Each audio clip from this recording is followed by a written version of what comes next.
Pumarada kamakailan ang pambato ng bansang Pilipinas at ipinagmamalaki ng bayan ng Gimba at ng lalawigan ng Nueva Ecija na si Miss World Heritage 2014, Odessa May Tadaya. Sakay ng isang magarbong sasakyan na punong-puno ng mga bulaklak at iba't ibang palamuti ay ipinarada ng may pagmamalaki at ngiti sa mga labi sa Odessa.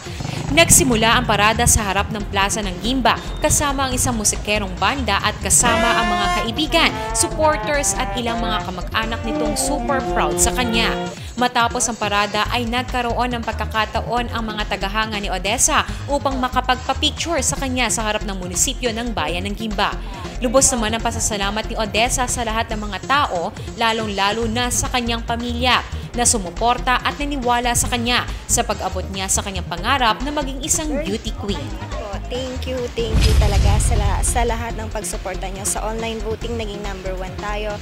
Maraming salamat sa mga prayers niyo at thank you utang na loob ko sa inyong lahat. Bilang pangatlo sa 4 na magkakapatid, siya lamang anya ang nahilig at nangarap na makasali at manalo sa isang beauty pageant. Dahil bata pa lamang anya siya, ay ito na ang kanyang pangarap. Bata pa lang po ako, din po talagang maging beauty queen. And bata pa lang po ako, sumasali na ako ng mga Little Miss. Tapos hanggang sa school po, nadala sa school. And then na-discover ako ni Miss Larkin de Guzman. Then sumali po ako sa Miss Ako. Si Odessa ay tubong Gimba na nanalong Miss Gimba taong 2012 at nilaban sa taon ding iyon sa binibining Nueva Ecija at pinalad na manalo noong isang taon bilang Miss Heritage sa Africa.